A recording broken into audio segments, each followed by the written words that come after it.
ఆగండి ఆగండి దయచేసి అందరు కూర్చోండి. ఏం జరుగుతలే ఇక్కడ, అందరు కూర్చోండి. ప్రశాంతంగా ఉంది. అప్పుడప్పుడు ఇట్లా ఉంటుంది సభ.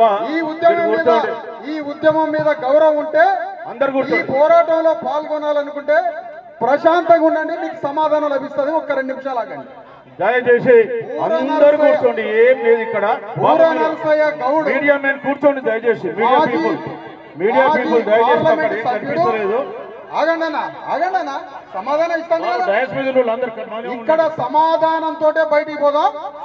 ఇక్కడ నుంచి సమాధానంతో బయటికి పోదాం.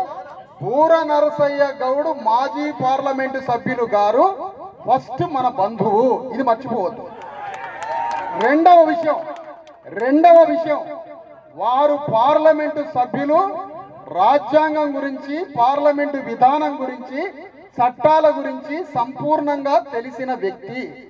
అలాంటి పార్లమెంటు సభ్యుడి ముందు బీసీల యొక్క తలరాత, విధిరాత, వాళ్ళ బ్రతుకు యొక్క విముక్తి పార్లమెంటులో 9th షెడ్యూల్లోనే ఆ చట్టాన్ని పెట్టి పరిష్కరించాల్సిన సంగతి కూడా ఆయనకు తెలుసు. కానీ ఒక బీజేపీ పార్టీ ప్రతినిధిగా, మాజీ పార్లమెంటు సభ్యుడిగా ఈ సమస్యకి పరిష్కారం 9th షెడ్యూల్ అని తెలిసి కూడా ఇప్పటి వరకు బూర నరసయ్య గౌడ్ గారి నోట్ల నుంచి 9th షెడ్యూల్ కోసం యుద్ధం చేస్తా అని చెప్పలేదు. ఆగండి ఎందుకు భయం? ధైర్యమే మనల్ని రాజులను చేస్తుంది, రాజ్యాధికారం ఇస్తుంది. ధైర్యమే మనల్ని రాజులను చేస్తుంది, రాజ్యాధికారం ఇస్తుంది. ఒకవేళ బీజేపీ పార్టీలో మీరు 9th షెడ్యూల్ కోసం యుద్ధం చేసి నువ్వు 9th షెడ్యూల్లో ఈ చట్టాన్ని పెట్టిస్తే నిన్ను పార్లమెంటుకి మేమే పంపించుకుంటాం పార్లమెంటుకి. ఎవరికి భయపడేది లేదు. 9th షెడ్యూల్లో ఈ చట్టాన్ని పెట్టి ఆ పరిష్కారం కోసం మీరు పోరాడతారా లేదా? ఈ వాక్యం మీరు చెప్పాల్సిందే.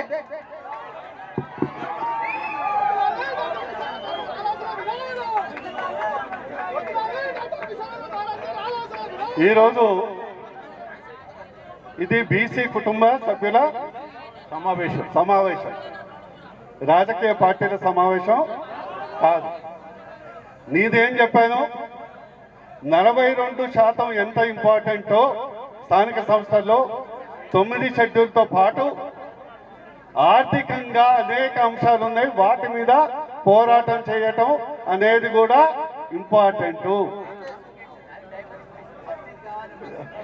మీరు డైవర్షన్ ఎందుకు చెప్తున్నా అంటే నేను ఇక్కడ నేను చెప్పేది వినండి. ఈరోజు ఎందుకు నేను చెప్తున్నా అంటే ఈరోజు రాష్ట్ర ప్రభుత్వం 9 షెడ్యూల్ కాకుండా బీసీల తలరాతలు మార్చే అంశాలు కూడా ఉన్నాయి.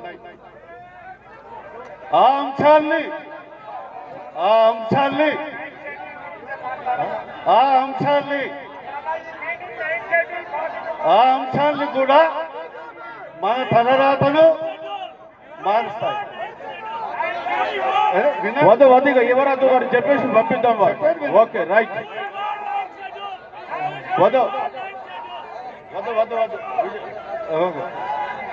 నేనేం చెప్తున్నా, 9 షెడ్యూల్తో పాటు బీసీల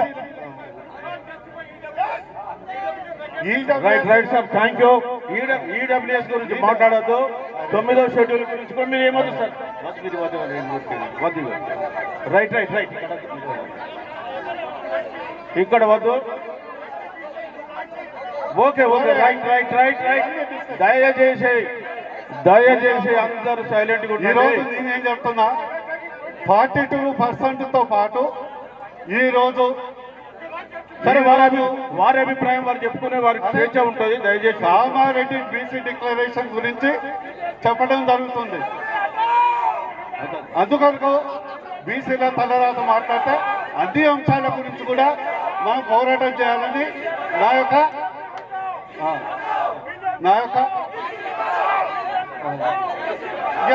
ఇది కాంగ్రెస్ మీటింగ్ అని అనుకుంటే నేను రాగానే పోతాను. మీరు Congress okay right. Thank you.